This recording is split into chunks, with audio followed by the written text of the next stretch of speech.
नमस्कार, मी गणेश शिंदे. आपल्या सर्वांचं राजमुद्रा न्यूज लाईव्हच्या विशेष बातमीपत्रामध्ये मनपूर्वक स्वागत. लक्ष्मण हाकेचं बारामतीत आक्रमक भाषण. शरद पवार तुफान हल्ला.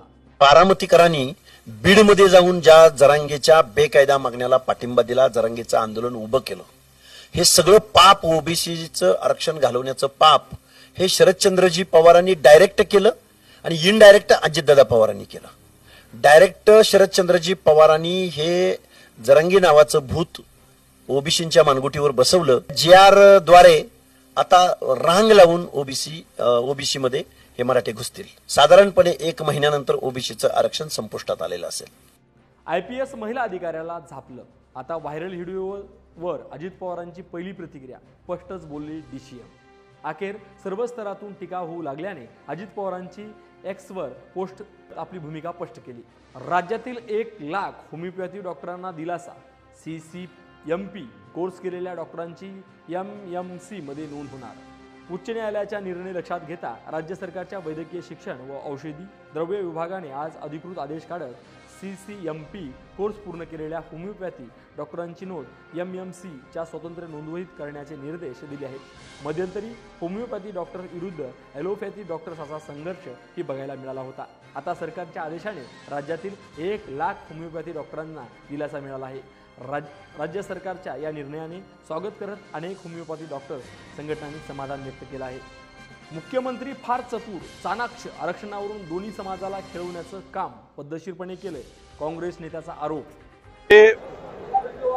दोनही या महाराष्ट्र राज्याचे मुख्यमंत्री फार चतुर आहे, ते फार हुशार आहे, फार चाणक्य आहेत. त्यांनी दोनही समाजाला खेळवण्याचं काम पद्धतशीरपणे केलेलं आहे.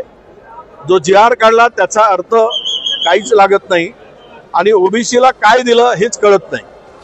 त्यामुळे मला असं वाटतं की एकाने म्हणायचं मारल्यासारखं करायचं आणि दुसऱ्यांनी रडल्यासारखं करायचं आणि एकाने हसल्यासारखं करायचं आणि दुसऱ्यांनी अश्रू पुसल्यासारखं करायचं. अशी एक सगळी पद्धतशीर स्क्रिप्टेड हे काम सध्या राज्यामध्ये सत्ताधाऱ्यांकडून सुरू आहे. मला वाटतं सगळ्यांनाच तोंडाला पानं पुसल्याचं भविष्य दिसेल. मराठा समाजालाही दिसेल आणि ओबीसीनाही दिसेल. मुख्यमंत्र्यांनी फसवले मराठा समाजाला असं वाटतं या केंद्रात. त्या जीआरचा अर्थच कळत नाही. म्हणजे असं आहे की मी चाणाक्ष यासाठी म्हटलं की हे महायुतीचं सरकार त्या बाबळीच्या झाडाला दगड मारतं आणि आंबे पडले म्हणून ओरडतं आणि गेले जवळ की मग काटे रुततात. आता ज्यांना जायचं होतं ते सगळे गेले. आता जे शिल्लक आहेत ते ह्यात असेपर्यंत काँग्रेससाठी लढतील. सतेज पाटलांचा एल्गार. सतेज पाटील म्हणाले की विश्वजित कदम यांना राज्याच्या नकाशावर आणायचे असेल तर जिल्हा परिषद आणि पंचायत समितीवर 100% सत्ता आणा. आतापासूनच कामाला लागा. सत्ता असो किंवा नसो. पळूस कडेगावमध्ये कदम ब्रँड लोकांच्या उपयोगी पडत आहे. सांगली जिल्हा परिषदेवर काँग्रेसची सत्ता आली पाहिजे. सांगली जिल्हा परिषदेवर काँग्रेसची सत्ता आहे असे ते ताट मानेने सांगितले पाहिजे, असे आवाहन त्यांनी केले. नांदेड तालुक्यामध्ये 15 सप्टेंबरपर्यंत पीक पाहणी. MSW आणि BSWच्या विद्यार्थ्यांच्या सहकार्याने पीक पाहणी होणार. पीक पाहणी करण्यासाठी जिल्हाधिकारी राहुल कर्डिले व उपविभागीय अधिकारी नांदेड डॉक्टर सचिन खल्लाळ यांच्या मार्गदर्शनानुसार नांदेड तालुक्यात ग्रामीण भागात पीक पाहणी करण्यासाठी जवाहरलाल नेहरू समाजकार्य महाविद्यालय व संशोधन केंद्र सिडको नांदेड येथील MSW व BSW विद्यार्थ्यांचे सहकार्य घेण्यात येणार आहे. याबाबत या विद्यार्थी यांना नियोजन भवन नांदेड येथे नवीन पीक पाहणी DCL ॲपचे PPT द्वारे प्रशिक्षण 4 सप्टेंबर रोजी देण्यात आले.